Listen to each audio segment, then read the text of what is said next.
ওয়াল্লাহ খাপে খাপ মুনতাজের বাপ যুবক বলতেছে আমি যা আমার বউ তা। কথা কয় না, কথা কয় না।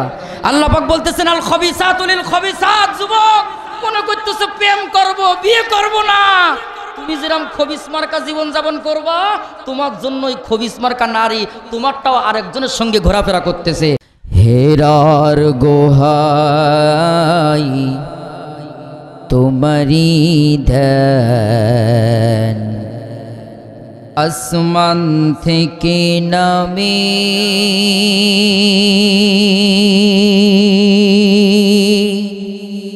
আল কোরআন। আল্লাহু আকবার বলবেন না? ভাঙলো সবার ভুল তোমারি তরে, আসলো কোরআনের ছায়াতলে। খালিদ ওমর আলী আবু বকর ইসলামী ঝান্ডা নিল যে তুলে। আল আমিন তুমি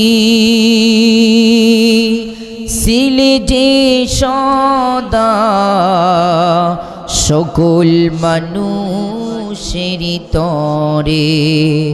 বলেন হে রাসূল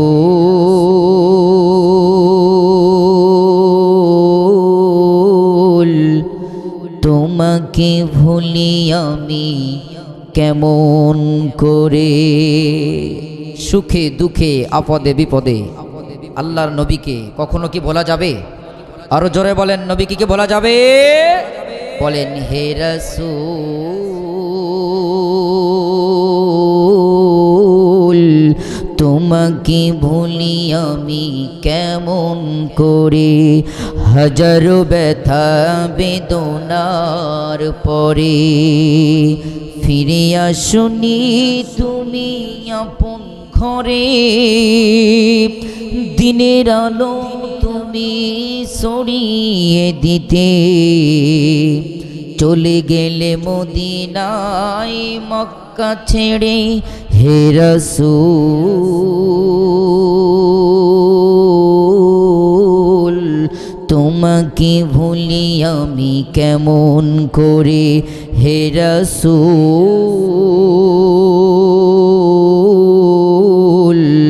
তোমাকে ভুলি আমি কেমন করে। আউযু বিল্লাহি মিনাশ শাইতানির রাজীম।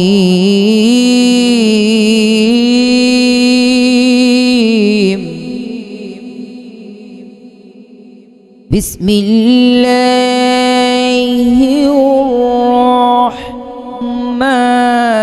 রহমানির রহিম।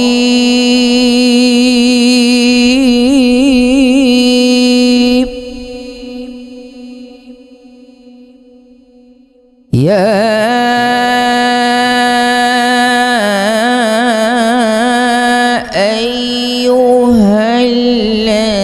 আইয়ুহাল্লাযীনা আমানু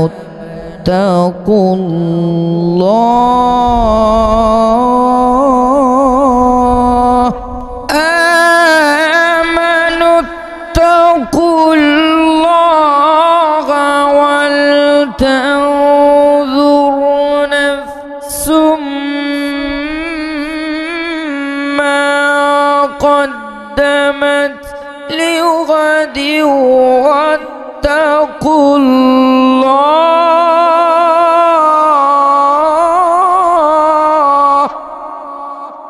إن الله خبير بما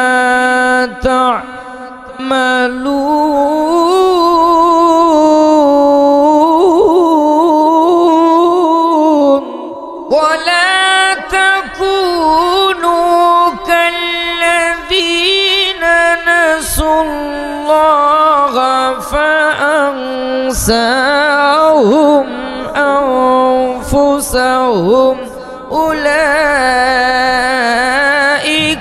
هم الفاسقون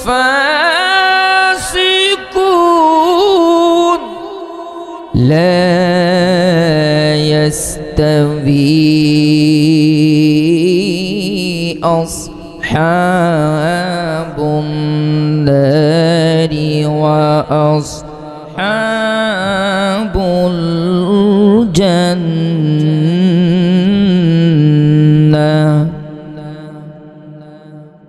أصحاب الجنة هم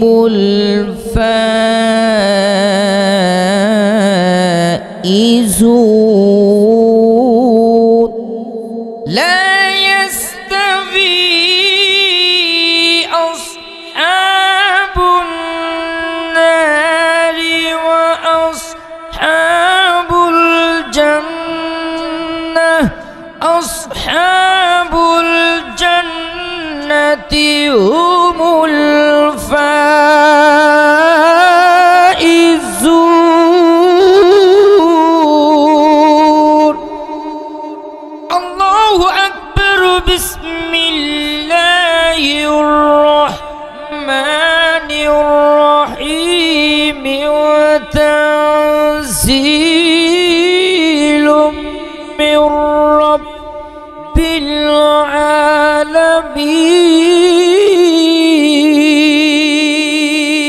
العالمين تنزيل من رب العالمين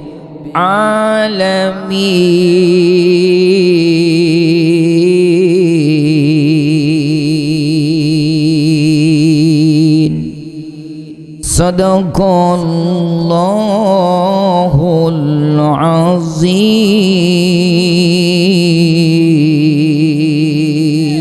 পৃথিবী লয় হবে, ক্ষয় হবে, আপনার আমার জীবন শেষ হয়ে যাবে, সারা পৃথিবীর বিকটতার আসবে, সীমাহীন জুলুম নির্যাতন সব কিছু ভরে যাবে, সব কিছু অন্ধকার অমাবস্যাকে দুর্বৃত করে বাংলাদেশে নয় সারা পৃথিবীতে আলোকিত করতে পারে, জালিমদেরকে শেষ করতে পারে, মুমিনদেরকে বিজয় দিতে পারে।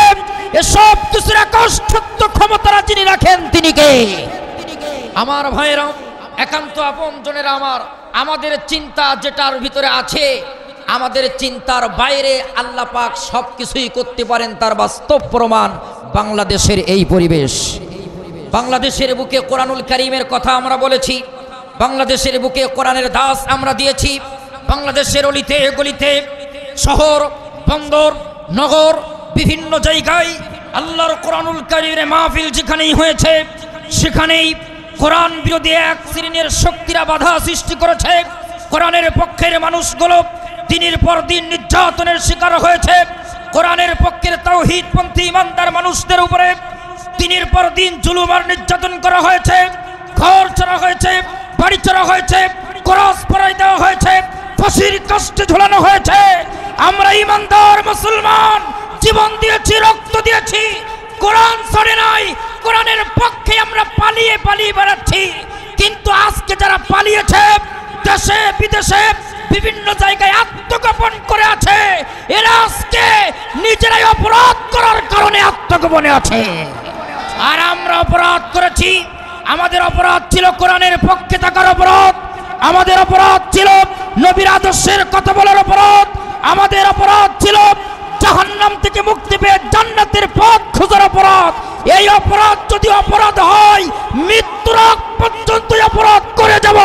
কোরআন নবীর আদর্শের পথ থেকে এক চুল পরিমাণ করে সরে যাব না ইনশাআল্লাহ। আমার ভাইরা, একান্ত আপনজনেরা আমার, কারণ এই কোরআন আমাদের জান, কোরআন আমাদের ঈমান। কথা বলেন না কেন? আল্লাহ যেন সেই কোরআনের পক্ষে মৃত্যু আমাদেরকে কবুল করেন। আমরা বলছি আল্লাহুম্মা আমিন। বিশ্বাস করেন, দল মত নির্বিশেষে সবকিছু বাদ দিয়ে আল্লাহর কোরআনুল কারীমের কাছেই আপনি আসেন। দ্বিতীয়বারের মতো বাংলাদেশে আমরা আর কোনো দৃশ্য দেখতে চাই না, কারণ আজকে সারা পৃথিবীতে যারা জুলুম করতেছে, মুসলমানদের উপর অত্যাচার করতেছে, বিশেষ করে আপনারা লক্ষ্য করেছেন যে কথা ইমানের দাবিতে না বললেই নয়। আমার ভাইয়েরা, এখান থেকে হাজার হাজার কিলোমিটার দূরে বাইতুল মুকদ্দাস, বাইতুল আকসা, এটা ছিল মুসলমানদের প্রথম কিবলা। এটা তো সেই বাইতুল আকসা, সেই বাইতুল মুকদ্দাস যেখানে আপনার আমার নবী মিরাজ যাওয়াকালীন অসংখ্য নবী এবং রাসূলদেরকে নিয়ে এই বাইতুল আকসায় নামাজ আদায় করেছেন। অসংখ্য নবীগণ এই বাইতুল আকসায় নামাজ আদায় করেছেন। অসংখ্য নবীরা এই বাইতুল মুকদ্দাস তৈরি করেছেন। অসংখ্য নবীদের কবর সেই বাইতুল আকসার আশপাশে ফিলিস্তিনের বুকে শায়িত আছেন। সেই বাইতুল মুকদ্দাসে আজকে সন্ত্রাসী ইহুদি বাহিনীরা দখল করতেছে। মুসলমান আবাল বৃদ্ধ শিশু নরনারী তাদেরকে দুনিয়া থেকে শহীদ করে দিচ্ছে। আমরা বলে দিতে চাই, জালিম যত বাড়ায় তার ধ্বংস সে নিজেই ডেকে নিয়ে না। কোরআনুল কারীম আল্লাহ পাক স্পষ্ট ঘোষণা করে দিয়েছেন, ওয়ালা তাহসাবান্নাল্লাহা গাফিলান আম্মা ইয়ামালুজ জালিমুন। আমার আল্লাহ ডাক দিয়ে বলতেছেন, জালিমেরা কি মনে করেছে জালিমদেরকে আল্লাহ ছাড় দেয়, কিন্তু ছেড়ে দেয় না। এটা আমাদের বিশ্বাসের হয়তো কম বেশি একটু বাইরে ছিল, কিন্তু বাংলাদেশের থেকে আমরা শিক্ষা নিয়েছি। দল মত নির্বিশেষে মানুষরা এটাই বুঝতে পেরেছে, যারা মানুষের প্রতি জুলুম করে, কোরআন ইসলামের প্রতি আঘাত করে, ইসলামপন্থী মানুষদেরকে মৌলবাদ করে, কোরআনকে যারা জঙ্গিবাদ গালি দিয়ে নিজেদের রাজনীতি আর ক্ষমতা চেয়ারকে সারা জীবন চেয়ারকে আঁকড়ে ধরতে চাই, আমার আল্লাহ ডাক দিয়ে বলতে চাই, আল্লাহ পাক সব কিছু সহ্য করে, কিন্তু কোরআন বিরোধী কোন শক্তি সারা পৃথিবীতে উল্টা পাল্টা করবে, আল্লাহ পাক এটা সহ্য করেন না। আল্লাহ পাক আপনার আমার এই জন্য ডাক দিয়ে বলতেছেন, ওয়ালা তারকানু ইলাল্লাযিনা যালামু ফাতামাসসাকুমুন নার। তোমার দল ভিন্ন হতে পারে, মত ভিন্ন হতে পারে, বিভিন্ন পীরের মুরিদ হতে পারো, কিন্তু দাড়ি টুপি পাঞ্জাবি যারা পরেছ, এক কালিমা যারা জবান থেকে বলেছ, তারা সকলেই মুসলমান। মুসলমান যে সময় নির্যাতনের শিকার হবে, মুসলমানদের প্রতি যে সময় জুলুম হবে, সে সময় কে কোন দল, কে কোন পীরের মুরিদ, কে কোন পীরের আদর্শ মানে, এটা দেখার বিষয় থাকবে না। এটা যেমন বাস্তব সত্য কথা, ফিলিস্তিনের বুকে হামলা হয়েছে, বাংলাদেশে সকল শ্রেণীর আলেম, সকল দলের মানুষ মুসলমান হিসেবে একই প্ল্যাটফর্মে এসে তারা ফিলিস্তিনের পক্ষ নিয়েছে আর ইসরায়েলের বিরুদ্ধে কথা বলেছে। বাংলাদেশের বুকে বিগত বছরগুলোতে আমরা মুসলমান হিসেবে, ইমানদার হিসেবে যদি একই কালিমার পথে আসতে পারতাম, এদেশের নন্দিত মুফাসসির আল্লামা সাঈদীকে ফাঁসি দেওয়ার দুঃসাহস করা তো দূরের কথা, বাংলাদেশে কোন আলেমদের দিকে চোখ রাখানোর সাহস পেত না।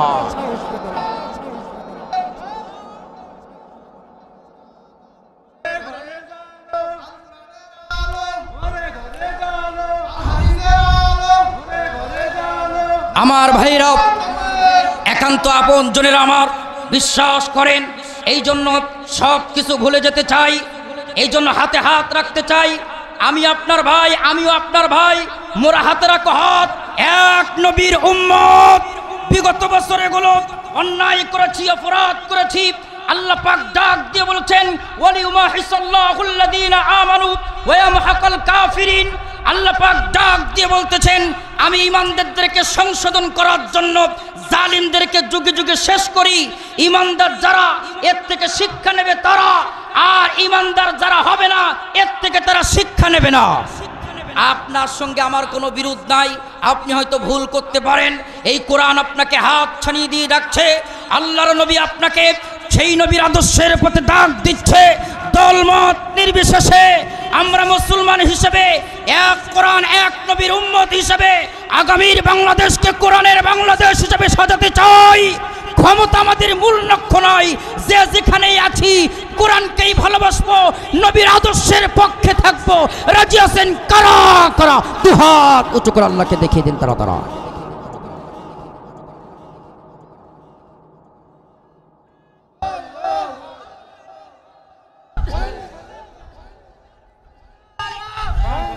আল্লাহ এই হাতগুলো কবুল করুক, বলেন আমিন। অনেকেই দেখবেন তাকবীর দিচ্ছে না, তাকবীর দিতে অসুবিধা আছে নাকি ভাই? এই তাকবীর কার পক্ষ থেকে এসেছে? ওয়া রব্বাকা ফাকাব্বির, আমার কথা নয়। দলমত নির্বিশেষে তাকবীর দেবে তারা মুসলমান যারা। কথা বলেন না কেন আপনারা? আল্লাহ বলছেন তাকবীর দাও কার নামে? আল্লাহর নামে। জন্মের পরে এই তাকবীর ছিল, মৃত্যুর সময় এই তাকবীরই থাকবে, সারা জীবন বাঁচবো আল্লাহু আকবার এই তাকবীর ধরিগণ স্লোগান দিয়ে জীবনে বেঁচে থাকবো।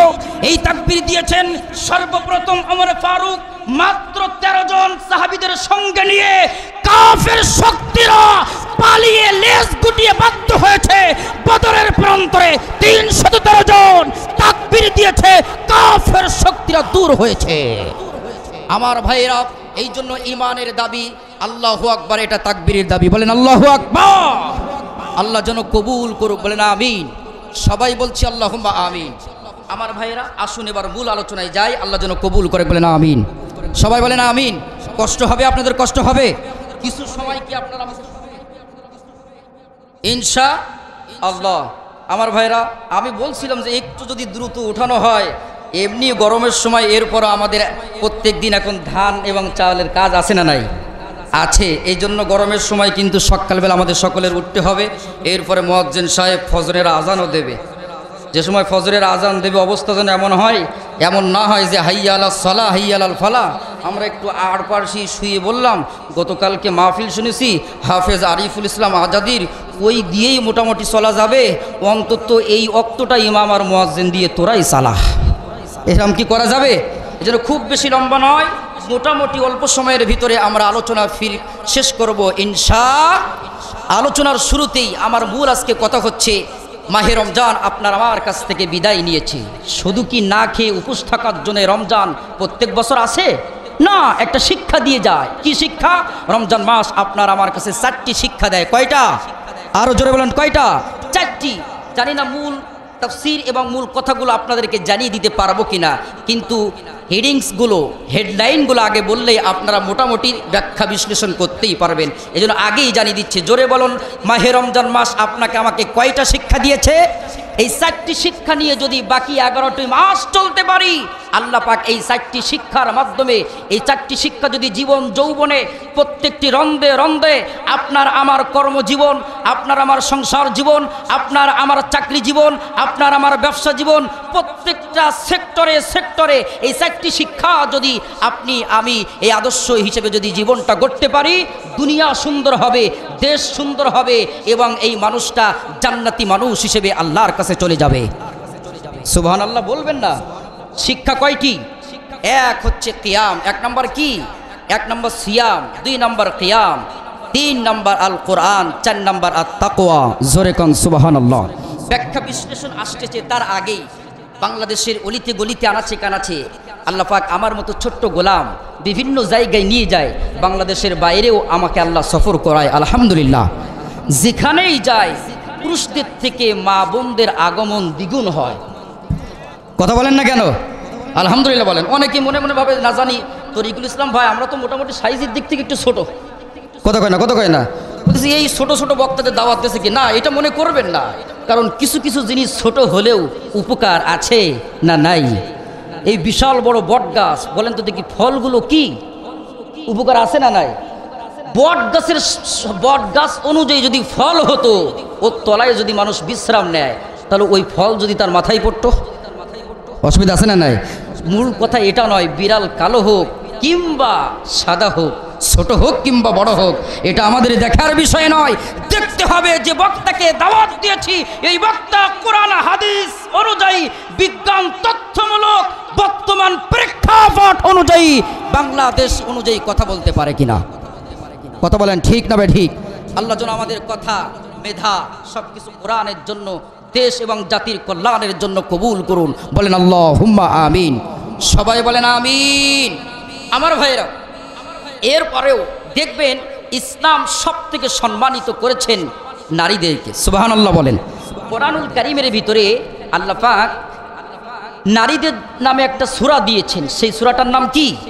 সূরা নিসা। জোরে কোন সুবহানাল্লাহ। আচ্ছা, পুরুষদের নামে কোনো সূরা আছে হুজুর? নাই। সুবহানাল্লাহ বলবেন না? নারীদের সম্মান কে দিয়েছেন? আল্লাহই দিয়েছেন। ইসলামের জন্য সর্বপ্রথম রক্ত দিয়েছে, বলেন তো দেখি, সর্বপ্রথম পুরুষরা তো দিয়েছে, কিন্তু সর্বপ্রথম দিয়েছে কারা? নারী নাকি পুরুষ? নারী। মা সুমাইয়া রাদিয়াল্লাহু তাআলা আনহা ইসলামের পক্ষে, নবীর পক্ষে সর্বপ্রথম জীবন দিয়ে, রক্ত দিয়ে ইসলামের ইতিহাসের শহীদদের প্রথম কথায় নামটা তিনিই লিখিয়েছেন। এবার আমি জানতে চাই, ইসলামের জন্য সর্বপ্রথম অর্থ সম্পদ ব্যয় করেছেন কারা? নারী নাকি পুরুষ? নারী। মা খাদিজা রাদিয়াল্লাহু তাআলা আনহা। জোরে কোন সুবহানাল্লাহ। এবার আমি আরো জানতে চাই, বলেন তো দেখি, নারীর সম্মান, মায়ের সম্মান বেশি নাকি বাবার সম্মান বেশি? কয় গুণ বাড়িয়েছেন আল্লাহ? 3 গুণ। সুবহানাল্লাহ বলবেন না? ওগো মা তুমি এই পৃথিবীর শ্রেষ্ঠ নিয়ামত, তোমারই পদতলে রয়েছে জান্নাত। আল্লাহ পাক মায়ের সম্মান বাড়িয়েছে।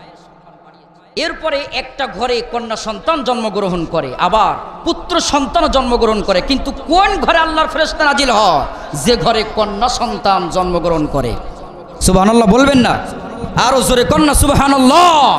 শুধু তাই নাই, নবী বলেছেন যার 2টা কন্যা সন্তান, এ যদি কন্যাদেরকে মানুষ করে, লালন করে এবং সুন্দর পাত্রস্থ দিয়ে বিবাহ বন্ধনে আবদ্ধ করে, এই 2 কন্যা সন্তানের পিতা আর আমি নবী কিয়ামতের দিন একই জান্নাতে বসবাস করব। কিন্তু আমাদের বাংলাদেশের চিত্র ভিন্ন। বারবার মেয়ে হওয়ার কারণে এই দোষে, এই অপরাধে অনেক জায়গায় পুরুষ স্ত্রীকে তালাক দিয়ে দেয়, মারধর দেয়, আছে না নাই? আচ্ছা, এই দোষ যদি দিতেই হয় আগে, তুমি পুরুষ, তোমার কি কোনো দোষ নেই? কথা কয় না? আছে না নাই? আছে।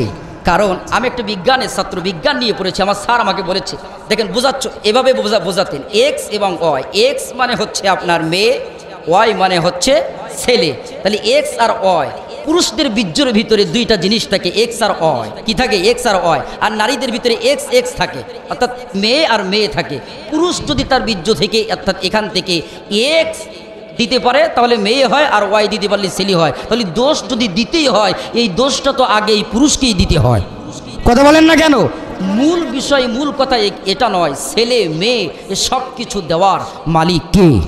আরো জোরে বলেন কে? আল্লাহ পাক বলেন, ইয়াহাবু লিমান ইয়াশা ইনাসাও ওয়া ইয়াহাবু লিমান ইয়াশাউ যুকুর ويزوجهم ذكرانا وإناثا ويجعل من يشاء عقيما।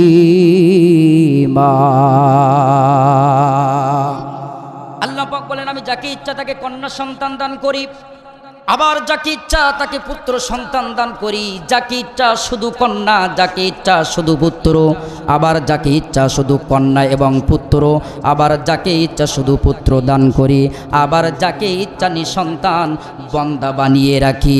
তোমার বারবার কন্যা হওয়ার কারণে এই অপরাধে মুখটা মলিন করে আছো, এই অপরাধে তোমার স্ত্রীকে তালাক দিচ্ছ, কিন্তু তুমি জানো না এই পৃথিবীর বুকে এমন হাজারো দম্পতি আছে যাদের একটা সন্তান নেওয়ার জন্য, একটা সন্তানের আশায় দিক বিদিক ছোটাছুটি করে, লক্ষ লক্ষ টাকা খরচ করে, বিভিন্ন জায়গায় যায়, বিভিন্ন দরবারে যায়। আসলে সন্তান দেওয়ার মালিক তো কোনো বাবা না, সন্তান দেওয়ার মালিক কোনো ডাক্তার না, সন্তান দেওয়ার মালিককে সেই আল্লাহ পাক নারীদেরকে সম্মান দিয়েছেন। তাদের জন্য 2টা লাইন ওয়াজ করেই তারপরে এই আলোচনায় ফিরে আসবো। লিল্লাহে তাকবীর। আমার ভাইয়েরা, গভীর রাত্রে মা খাদিজা রাদিয়াল্লাহু তাআলা আনহা ঘুম থেকে জাগ্রত হয়েছেন, চোখ থেকে টপ টপ করে পানি পড়তেছেন। আল্লাহর নবী লক্ষ্য করে দেখলেন খাদিজার চোখ থেকে টপ টপ করে পানি পড়তেছেন। নবী আমার ডাক দিয়ে বলতেছেন, খাদিজা, আমি দুনিয়ার সব দৃশ্য সহ্য করতে পারি, সব কষ্ট মেনে নিতে পারি, কিন্তু তোমার চোখের পানি আমি নবীজি এটা সহ্য করতে পারি না। খাদিজা, কাঁদো কেন? কষ্ট কি? বুঝতে হয়তো পেরেছি, আমার কাছে এসেছ, ইসলাম কবুল করেছ, যার কারণে তোমার কষ্ট, এত ব্যথা, এত যন্ত্রণা, সুখ নাই, আনন্দ নাই, টাকা নাই, পয়সা নাই। খাদিজা ডাক দিয়ে বলতেছেন, নবীজি নবীজি এমন কথা আপনি বলবেন না, এমন কথা বলে আমার কষ্টটা আপনি বাড়িয়ে দেবেন না। কারণ এই পৃথিবীর কোনো সুখের জন্য, গাড়ির জন্য, বাড়ির জন্য কাঁদি না। এই পৃথিবীর বুকে সম্পদ অনেক আল্লাহ আমাকে দিয়েছিল, অনেক সুখ আমাকে দিয়েছিল।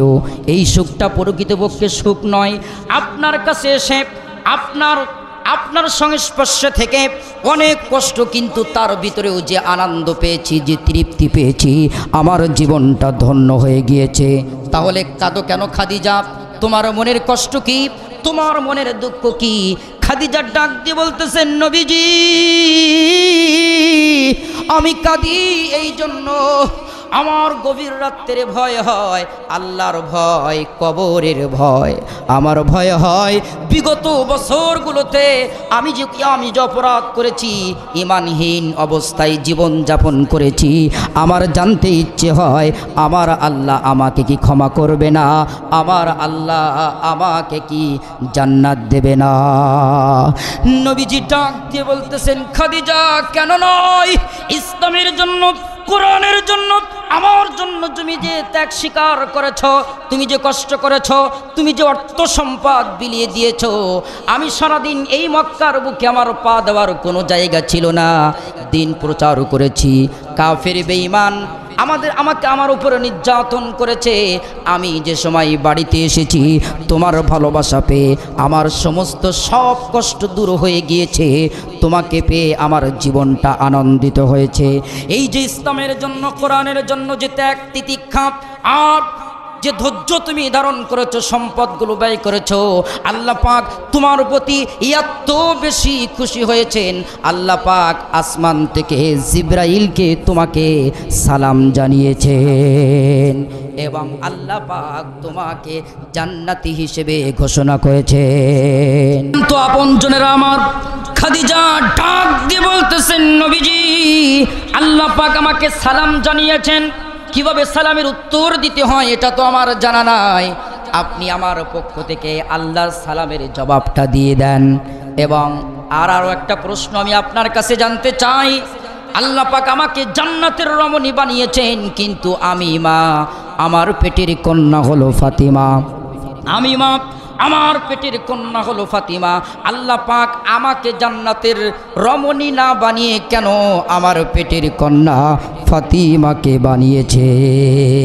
কারণ নারীদের ভিতরে সব ঠিকঠাক থাকলেও একটা জিনিস দেখবেন মাঝে মধ্যে কম আছে, ওরা একজন আরেকজনের উপরে তাক অনেক নারী কিন্তু সহ্য করে না। আজকে যারা এখানে ওয়াজ শোনার জন্য এসেছেন, খাওয়া দাওয়া যারা করেছেন, বাড়িতে যেয়ে বলবেন অমুকের বাড়িতে খাওয়া দাওয়া করেছিলাম, এত সুন্দর রান্না করেছে, মনটা জড়িয়ে গিয়েছে, তৃপ্তি পেয়েছি। আপনার স্ত্রী বলবে ঠিক আছে, আজকের থেকে ওই বাড়িতে যেই খাওয়া দাওয়া করো, কথা না।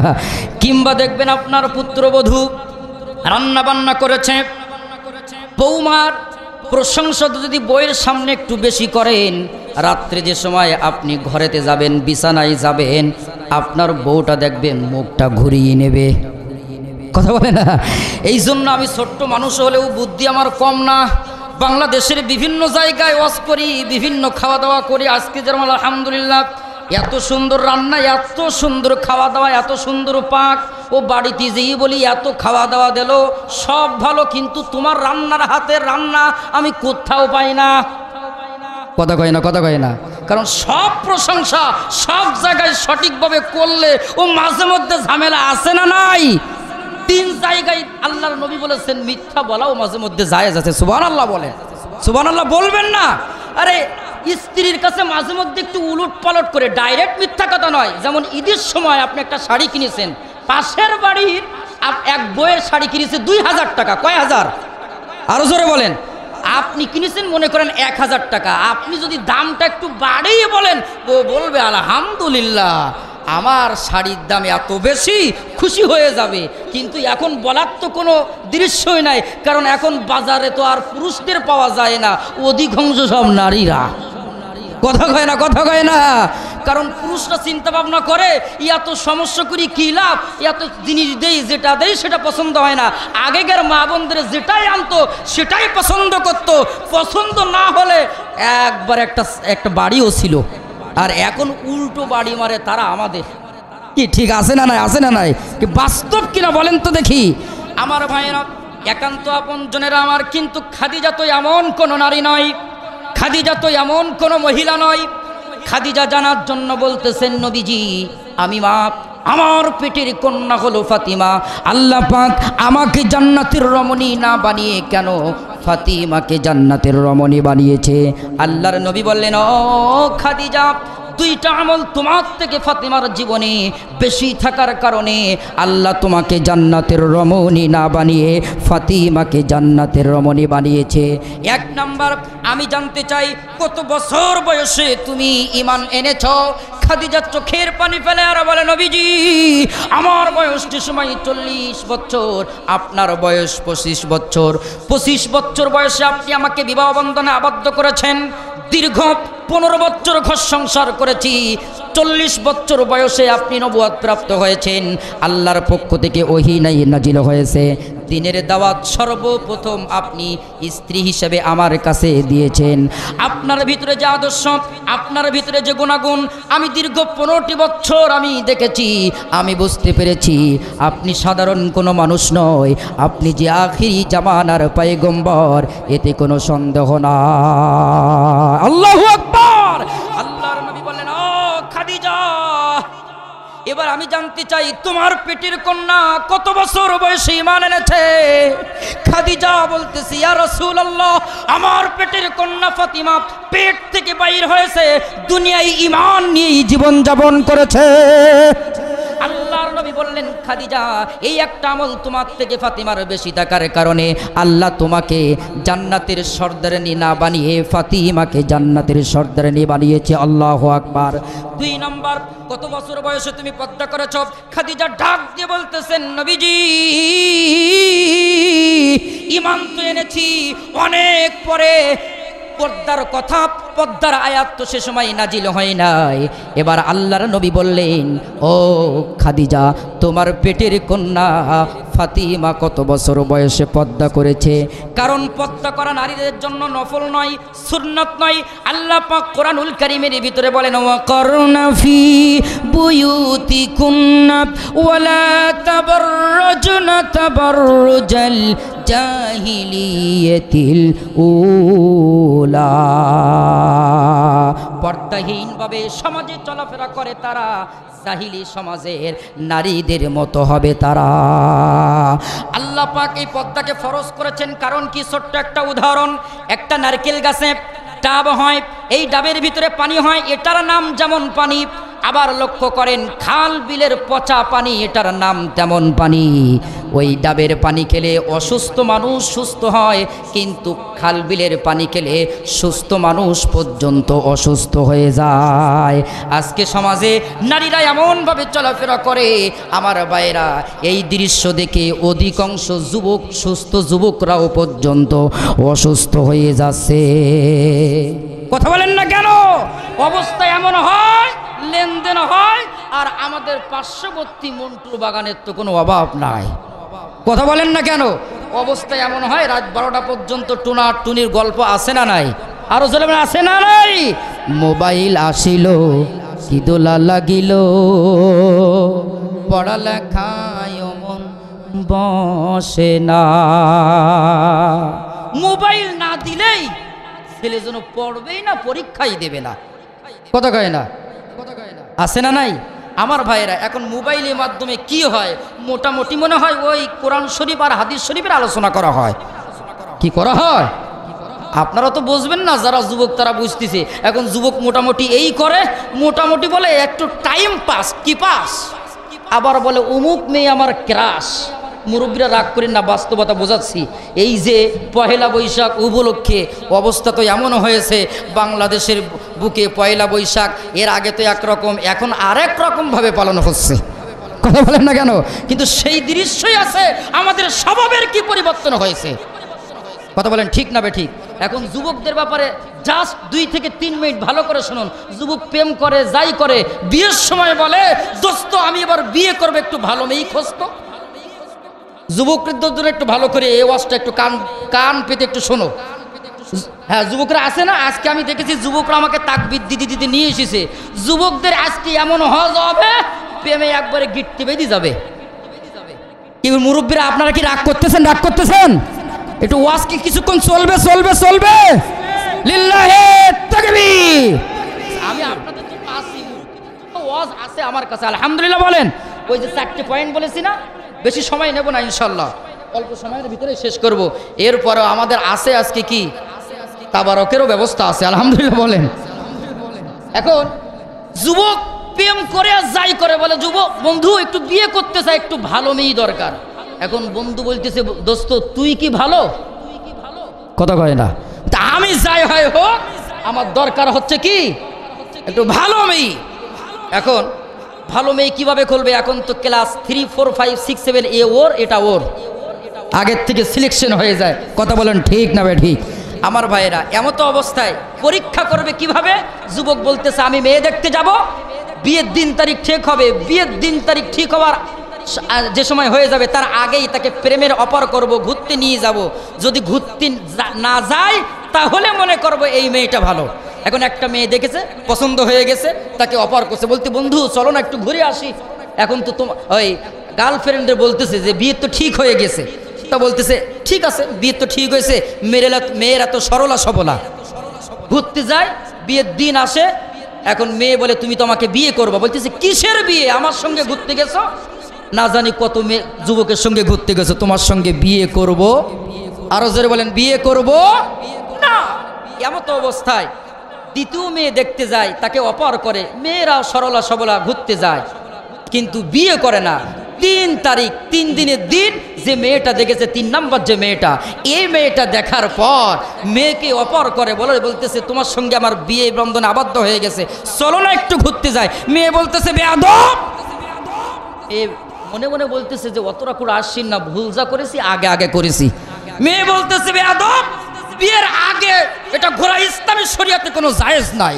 যুবক বলতেছে এই ধরনের মেয়ে তো আমি খুঁজতেছিলাম, এই ধরনের মেয়ে তো আমি খুঁজতেছিলাম। ও তাড়াতাড়ি ওই মেয়েকে বিয়ে করে বাসর ঘরে নিয়ে এসে এক পর্যায়ে লেনদেন হয়, আনাদেনা হয়। চোখের সঙ্গে চোখ রেখে বলতেছে কাজল কালো চোখ, কত সুন্দর আঁখি, আহারে তোমাকেই তো আমি ভালোবাসি, এ জীবন তোমাকে দিলাম।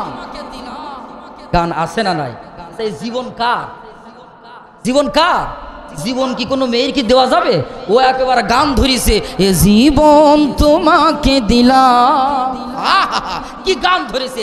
এক পর্যায়ে বলতেছে আহা তোমাকে তো আমি ভালোবেসেছি, একটু জানতে চাই বিয়ের আগে তোমাকে একটু ঘোরার জন্য প্রস্তাব দিয়েছিলাম, তুমি কেন ঘুরতে যাও না? বলতেছে না বলা যাবে না।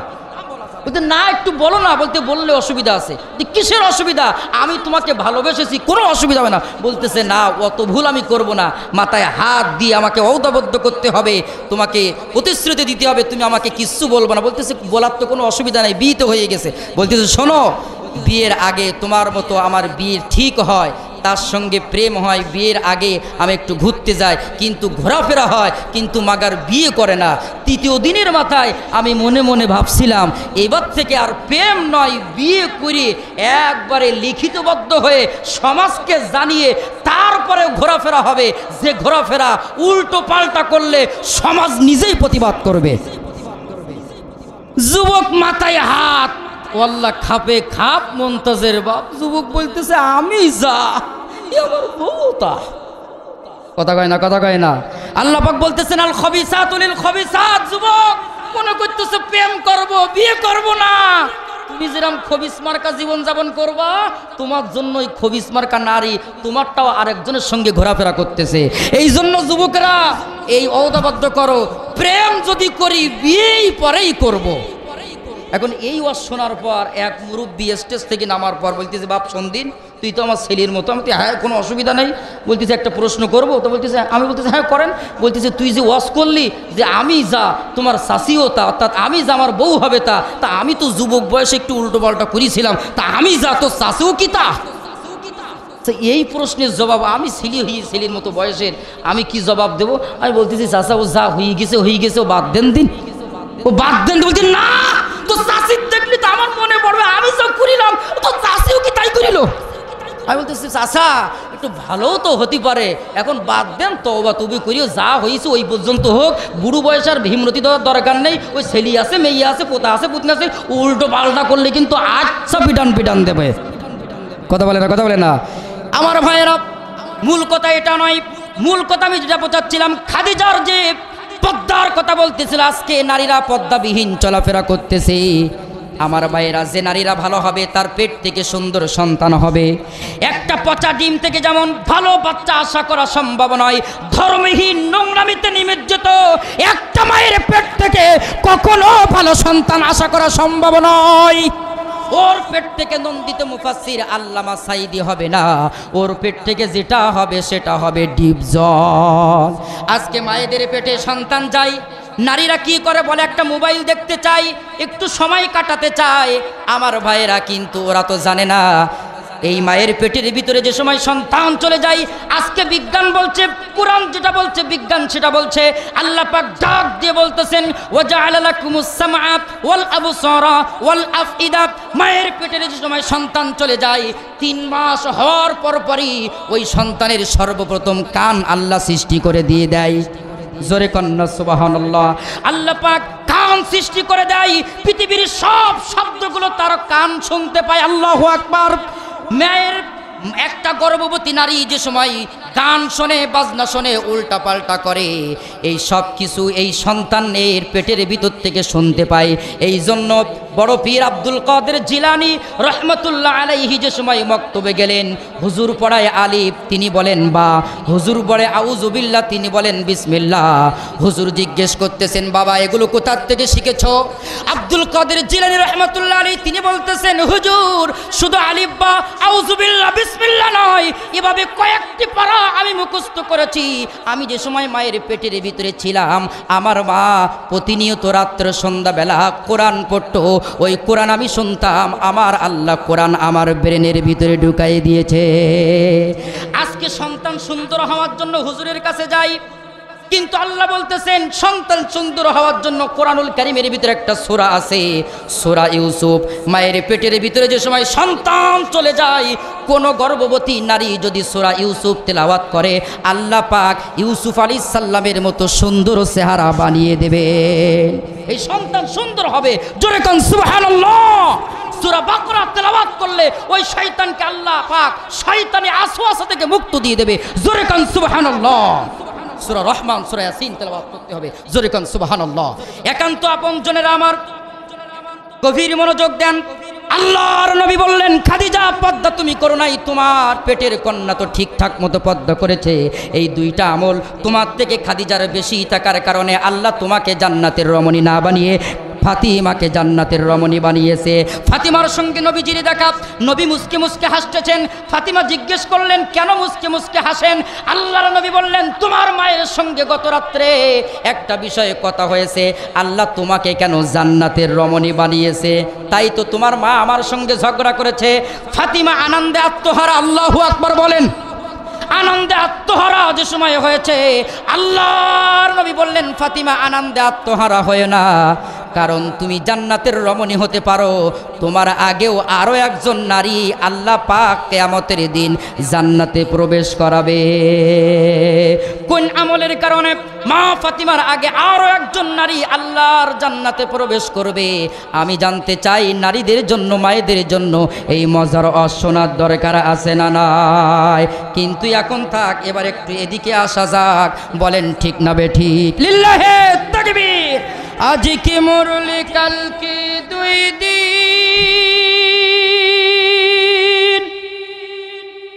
পরের দিন কেউ কাঁদবে না।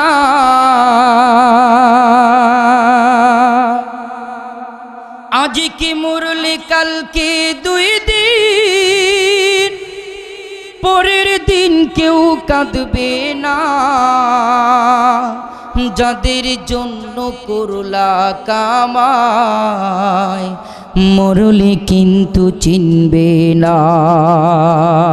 সময় থাকতে আমল করো, ঈমান করো খাঁটি, তোমার আমার শেষ ঠিকানা অন্ধকার ওই কবরের মাটি। তোমার আমার শেষ ঠিকানা 3.5 হাত মাটি। কথা বলুন ঠিক না বে ঠিক? আল্লাহ পাক বলেন ওই কবরে হাসরে মিজানে ফুলসিরাতে জাহান্নামে তোমাদের জন্য কোনো ভয় থাকবে না, কোনো টেনশন থাকবে না। দুনিয়ার জীবন সুন্দর হবে, জাহান্নাম থেকে মুক্তি পাবে, কবরের আযাব থেকে মুক্তি পাবে যারা এই পৃথিবীর বুকে এই চারটি কাজ করবে। জোরে কোন সুবহানাল্লাহ। ওই যে চারটি কাজ, রমজান যে শিক্ষা আপনাকে আমাকে দিয়েছেন ট্রেনিং স্বরূপ, আমার ভাইয়েরা, রমজান এসেছিল আপনার আমার জীবনকে পরিবর্তন করতে। রমজান মাস চলে গিয়েছে, জীবনটা শিক্ষা দিয়ে গিয়েছে। জোরে বলুন কয়টা শিক্ষা? আরো জোরে বলুন কয়টা? 1 নাম্বার সিয়াম, 2 নাম্বার কিয়াম, 3 নাম্বার আল কোরআন, 4 নাম্বার আত-তাকওয়া। একটু আওয়াজ করে বলা যাবে কি সুবহানাল্লাহ? লিল্লাহি তাকবীর। রমজান মাসে শুধু সিয়াম নাই, এই শাওয়াল মাসে রোজা আছে না নাই? যে ব্যক্তি 6টা রোজা রাখবে, আল্লাহর নবী বলেছেন ওই 30টা আর এই 6টা আদম সন্তানের প্রত্যেকটি আমল 10 দিয়ে গুণ করা হয়, অর্থাৎ 30 গুণ 10 তাহলে 300 হয়, 6 গুণ 10 তাহলে 60টি হয়, 360টি। সারা বছর রোজা রাখলে যে সওয়াব হয়, আমার আল্লাহ সারা বছর রোজা রাখার সেই সওয়াব বান্দা বান্দির আমল নামায় লিখে দিয়ে দেয়। বছরে 5 দিন রোজা রাখা হারাম করা হয়েছে। শুধু তাই নাই আমার ভাইয়েরা, আরাফাতের ময়দানে হাজরুল হারামাইন সারা পৃথিবীর ইমানদার নরনারী মুসলমানগণ উপস্থিত হয়। ওখানে আল্লাহর কাছে যা কিছু চাওয়া হয়, আল্লাহকে ডাকা হয়, কবুল করে নিয়ে নেন কে? আরো জোরে বলেন কে? আল্লাহ। ও গো আল্লাহ, ক্ষমা করে দাও, মাফ করে দাও, যত দিনে জীবন বিনা বাঁচিবে, সুপথে চালাও, মাফ করে দাও। জোরে কোন সুবহানাল্লাহ। আরাফাতের ময়দানে যারা থাকবে, যারা আরাফাতের ময়দানে যেতে পারবে না, ওই দিন যারা রোজা রাখবে, আরাফাতের ময়দানে উপস্থিত হাজরিদের যে সম্মান, যারা ওই দিন রোজা রাখবে, আল্লাহ সেই সম্মানিত করবে। জোরে কোন সুবহানাল্লাহ। আমার ভাইয়েরা, একান্ত আপনজনেরা আমার, এরপরে 10ই মুহররমের রোজা যারা রাখবে, আল্লাহ পাক তাদের বিগত জীবনের সব গুনাহগুলো আল্লাহ মাফ করে দিয়ে দেবে। রমজান শিক্ষা দিয়ে গেছে শুধু রোজার মাসে রোজা নয়, অন্যান্য মাসেও রোজা রাখার দরকার আছে না নাই?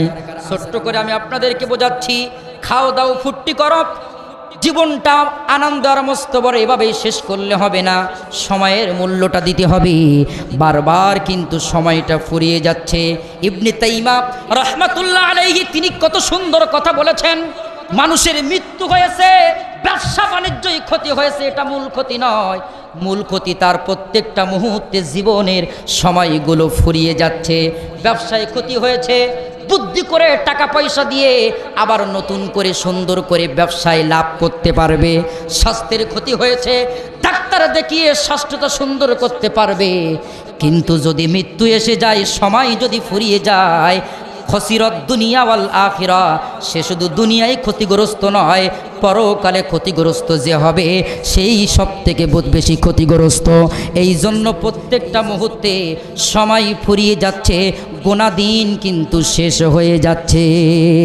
ও তোমার গোনা দিন ফুরিয়ে যাবে, যৌবনে লাগবে ভাটি, ওই যে দেখো ডাকিতেছে তোমার কবরের মাটি, ওই যে দেখো ডাকিতেছে তোমার কবরের মাটি। আমার ভাইয়েরা, এই জন্য সময় কিন্তু ফুরিয়ে যাচ্ছে, সময়ের হিসাব করতে হবে, চিন্তা ভাবনা করে কাজকর্ম করতে হবে, কারণ আপনার আমার সঙ্গে কবরে কিন্তু কেউ যাবে না। এবার আসুন, রমজান মাস চলে গিয়েছে, আপনাকে আমাকে শিক্ষা দিয়ে গেছে কিয়াম। রমজান মাসে উঠতাম আমার ভাইয়েরা, রাতের বেলায় নামাজ পড়তাম, নফল নামাজ পড়তাম, বেশি বেশি নামাজ পড়তাম, কিন্তু রমজান মাস চলে গিয়েছে, আমরা কিন্তু রাতের বেলায় তাহাজ্জুদ পড়তাম। ঠিক না বে ঠিক? আল্লাহ পাক বলতেছেন বেশি আমল করার দরকার নাই, বেশি আমল করার দরকার নাই। আখলিস দীনাকা ইয়াকফিকাল আমাল কলিল, আল্লাহর সন্তুষ্টির জন্য অল্প আমল করো। রমজান মাসে এত ইবাদত বন্দেগী করেছো, এই মাসে ঠিক টাইম মতো 5 ওয়াক্ত নামাজ আদায় করো। ও নামাজি আমার ঘরে নামাজ পড়ো ভাই। নামাজ পড়ার দরকার আছে না নাই?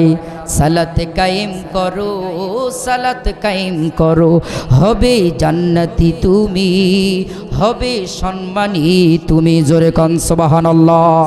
রমজান মাস শিক্ষা দিয়ে গেছে 5 ওয়াক্ত নামাজ যদি তুমি ঠিকঠাক মতো পড়তে পারো, আমার আল্লাহ এই হিসাবটাই বড়, আল্লাহ পাক অবশ্যই তোমাকে জান্নাত দান করবেন। জোরে কোন সুবহানাল্লাহ।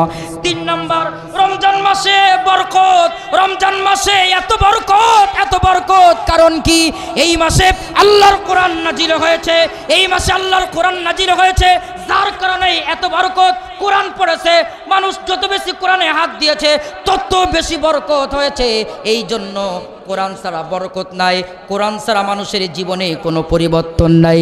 আমার ভাইয়েরা, আমি এই মাইকে কথা বলতেছি, এই মাইক সুন্দর আওয়াজ দিচ্ছে, অপারেটর কিনি কিন্তু ঠিক করতে পারেন, আমি কিন্তু ঠিক করতে পারবো না।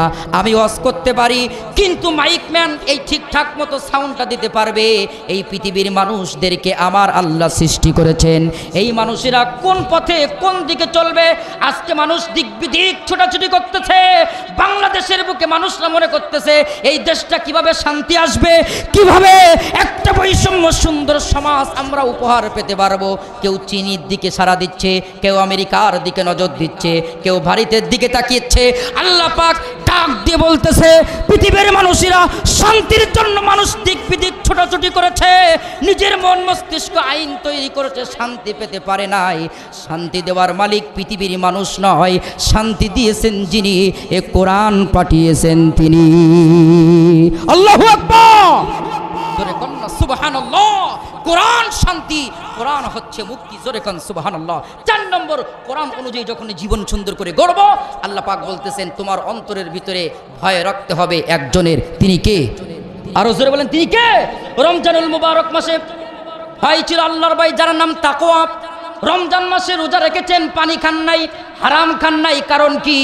পৃথিবীর মানুষ দেখতে না পাইলেও আল্লাহ কিন্তু দেখতে পাবে। আমার ভাইরা, ওমর ফারুক তিনি যে সময় রাষ্ট্র পরিচালনা করতেছেন, একটা বাড়িতে সাইডে দাঁড়িয়ে আছে একটা বৃদ্ধা নারী আর একটা তার মেয়ে, কথোপকথন হচ্ছে। এই বৃদ্ধা নারী তার মেয়েকে বলতেছে দুধের সঙ্গে পানি দাও। কি দাও? দুধের সঙ্গে পানি দাও। আমার ভাইরা, দুধে পানি দাও। মেয়ে বলতেছে আমাদের রাষ্ট্রপ্রধান কিন্তু ওমর। মা বলতেছে ওমর তো বেঁচে নাই। এই কথা কিন্তু ওমর ঘরের সাইড থেকে কিন্তু শুনতেছে, ঠিক না বেঠিক? আমার ভাইয়েরা, মা যে সময় বলতেছে ওমর তো এখানে নাই, কোথায় ওমর, কোথায় আমরা? এবার এই কথার জবাবে মেয়ে ডাক দিয়ে বলতেছে মা, ওমর তো এখানে নাই, ওমর তো এইখানে নাই, ওমর তো রাষ্ট্রপ্রধান আছে ঠিকই, কিন্তু ওমরকে যিনি সৃষ্টি করেছেন, সেই ওমরকে যিনি সৃষ্টি করেছেন, তোমাকে আমাকে যিনি সৃষ্টি করেছেন, গোটা পৃথিবী যিনি সৃষ্টি করেছেন, সেই আল্লাহ কিন্তু দেখতেছেন, সেই আল্লাহ কিন্তু শুনতেছেন। আল্লাহু আকবার বলেন না? এটাই হচ্ছে তাকওয়া।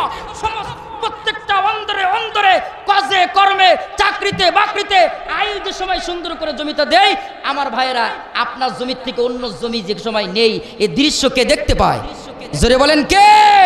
এই জন্য রাতের আধারে, দিনের দিবালোকে সব জায়গায় ভয় করতে হবে কার? আরো জোরে বলেন কার?